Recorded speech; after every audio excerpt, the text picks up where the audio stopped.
Hello दोस्तों। आज हम लोग mathematical foundation for computing one का क्वेश्चन नंबर 5 से लेंगे, जो एंड सेमेस्टर एग्जामिनेशन 27 दिसंबर 2023 को हुआ था। राइट, ये 2023 है दोस्तों, याद रखना। मिसप्रिंट हो गया है। राइट, यहाँ पे भी 23 है। तो क्वेश्चन क्या है? Let R equal to, R is a relation, A D, B A, B D, C D और D C. Use Warshall's algorithm to find the transitive closure where A equal to A B C D. Right. तो ये this is very important question, क्योंकि आप कोई भी question paper ले लो, है ना, एमएफसी वन का किसी भी साल का, कंपलसरी आपको एक क्वेश्चन वर्सस एल्गोरिथम पे जरूर आता है। ठीक है। तो इसमें हम लोग ये मेथड क्यों यूज करते हैं दोस्तों? तो सबसे पहला है, ये जो मेथड है वो निकालते इसलिए यूज करते हैं ताकि हम लोग इससे ट्रांजिटिव क्लोजर निकाल सकें। अब ट्रांजिटिव क्लोजर क्या होता है? ट्रांजिटिव क्लोजर जो होता है वो मिनिमम नंबर ऑफ रिलेशंस होते हैं किसी भी सेट के अंदर, जो ट्रांजिटिव प्रॉपर्टी को होल्ड करते हैं, है ना। इसको बोलते हैं ट्रांजिटिव क्लोजर। जैसे कोई हमें एक सेट दे दिया है, उस सेट में जैसे ये रिलेशन दिया है, सेट ए दिया है, ए बी सी डी, और ये रिलेशन दे दिया है A D B A B C D और डी सी। अभी हमें ये प्रूव करना है कि ये जो आर है वो ट्रांजिटिव रिलेशन होल्ड करता है क्या? Is R transitive relation? तो जैसे मैं एक एग्जांपल आपको दिखाता हूँ। जैसे, राइट, ट्रांजिटिव रिलेशन क्या होता है? If A B belongs to R and BC belongs to R, then AC should be also belongs to R। इसको बोलते हैं ट्रांजिटिव रिलेशन। तो जैसे मैंने ले लिया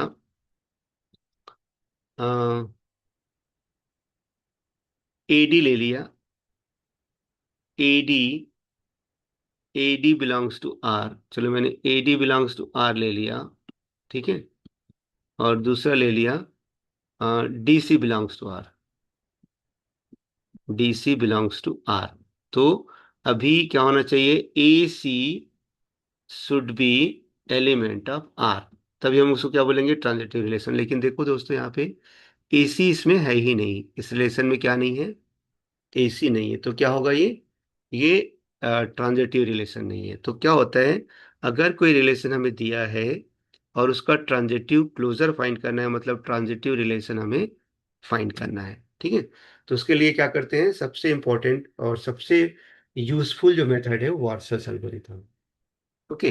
तो हम लोग क्या करेंगे, एकदम वन बाय वन, एकदम बेसिक से समझाता हूँ। समझते हैं इस क्वेश्चन को, और this is very important question.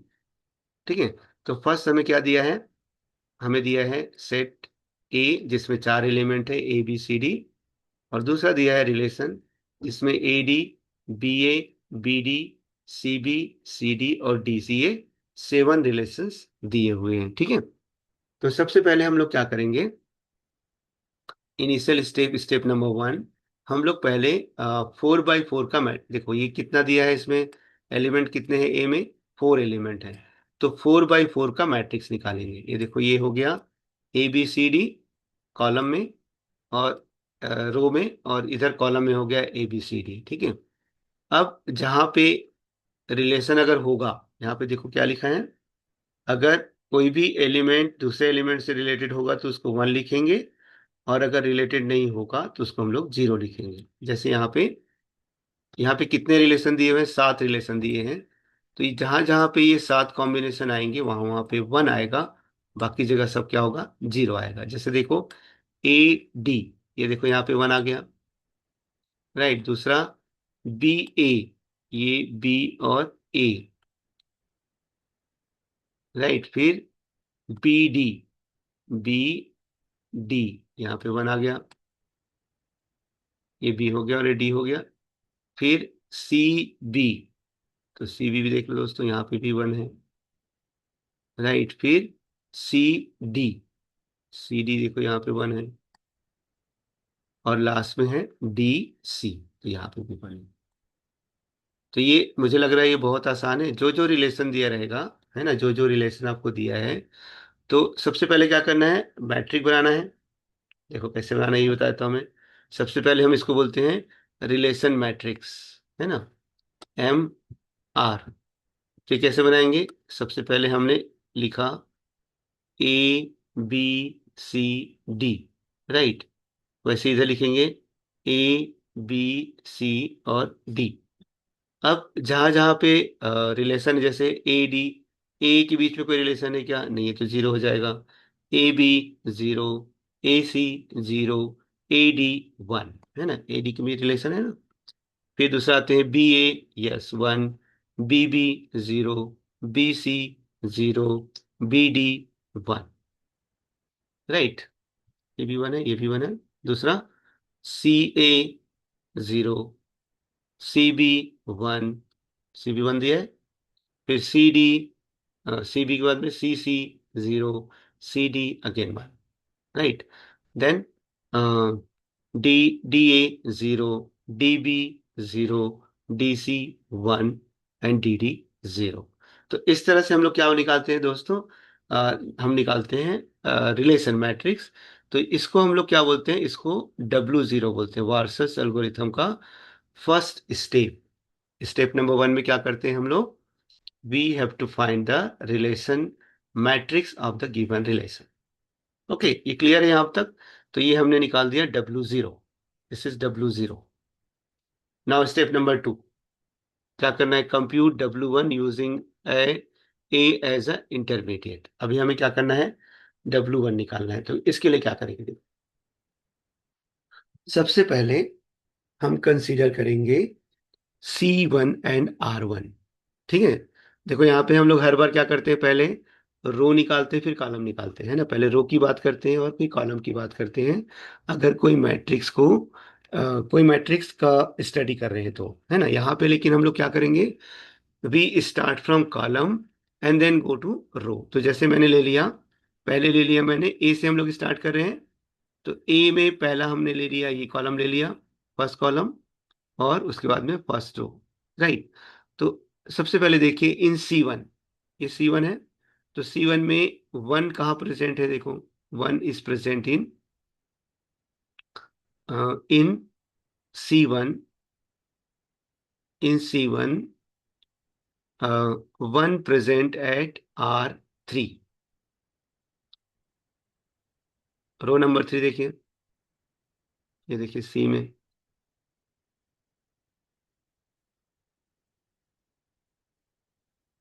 C, row column number 1, column number 1 में R प्रेजेंट है, 1 प्रेजेंट एट, 1 कहाँ प्रेजेंट है, 1 जो है वो सेकेंड रो पे प्रेजेंट है, R2 पे। R3 नहीं दोस्तों, ये गलत हो गया है, ये R2 है, ठीक है, R2 पे प्रेजेंट है।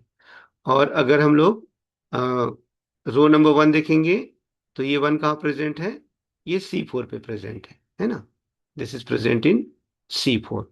तो अभी हम क्या करेंगे, हम लोग एक नया एंट्री बनाएंगे, और वो नया एंट्री जो बनेगा वो किससे बनेगा, R2 और C4 से बनेगा। सो R2 C4 को हम लोग क्या करेंगे, 1 करेंगे। तो R2 मतलब row number 2, R2 means row number 2 और कॉलम नंबर 4।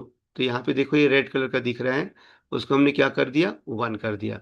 लेकिन चूंकि ये क्वेश्चन में ऑलरेडी 1 है, तो इसमें कोई नया एंट्री, हमने नया असाइनमेंट नहीं किया है ना। तो यहाँ पे हम लोग देख सकते हैं कि W1 जो है वो सिमिलर टू W0 हो गया। तो ये स्टेप नंबर 1 हो गया, राइट। फिर से बताता हूँ दोस्तों, स्टेप नंबर 1 में क्या करना है, पहले हमने देखना है column 1, column number 1 and row number 1। So column number 1 में 1 कहाँ प्रेजेंट है वो देखना है। तो 1 कहाँ प्रेजेंट है, ये रो नंबर 2 पे प्रेजेंट है, R2। यहाँ पे गलती हो गई, ध्यान रखना, R2 पे प्रेजेंट है। और इसमें ये कॉलम नंबर, इसमें C1 में 1 प्रेजेंट है R2 पे, और रो नंबर 1 पे 1 प्रेजेंट है कहाँ पर, C4 पे, कॉलम नंबर 4 पे। तो ये जो भी आएगा R2 C4 will be the new entry, new 1, new relation. तो यहाँ पे तो वो ऑलरेडी दिया है, तो इसलिए कोई भी चेंज नहीं हुआ, राइट। अब हम चलते हैं स्टेप नंबर 3 पे। स्टेप नंबर 3 में क्या करेंगे? We compute W2 using B as intermediate. ठीक है, तो अभी क्या करेंगे? सेकेंड कॉलम देखेंगे एंड सेकेंड रो देखेंगे। ठीक है, तो सेकेंड कॉलम में 1 कहाँ प्रेजेंट है दोस्तों? C3 पे R3 पे प्रेजेंट है ना, 1 present in R3।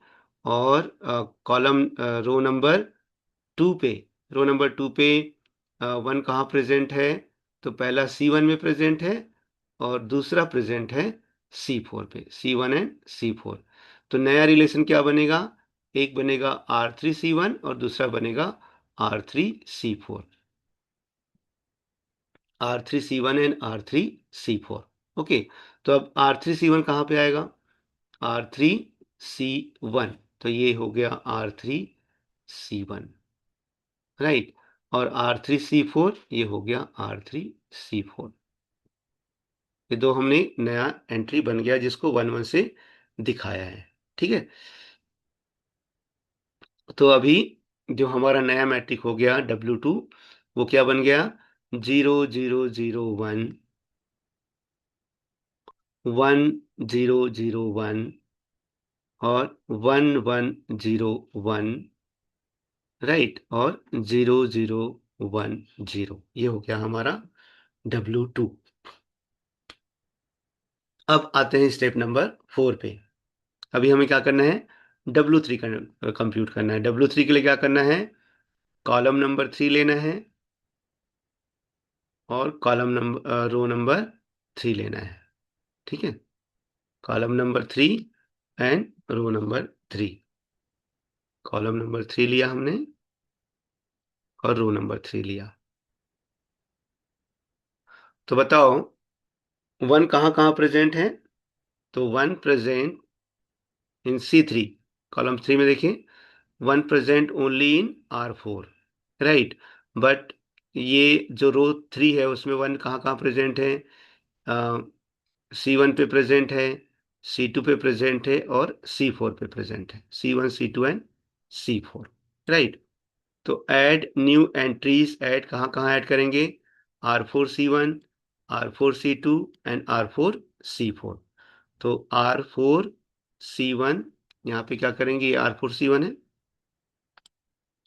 R4C1, R4C2 और R4C4। तो ये तीनों क्या हो जाएगा दोस्तों? ये तीनों के तीनों 1 हो जाएंगे। देखो यहाँ पे ऑलरेडी ये 1, ये 1 और ये तो ऑलरेडी 1 था पहले से, और ये भी 1 हो गया। तो ये हो गया हमारा स्टेप नंबर 4। हमने W3 बना लिया। तो W3 में क्या क्या एलिमेंट होंगे? मैट्रिक्स होगा 0 0 0 1 1 0 0 1 1 1 0 1, ये तीनों सेम है, एज इट इज है। और चौथा जो होगा दोस्तों वो हो जाएगा 1 1 1 1, राइट। अब हम चलते हैं स्टेप नंबर 5 पे।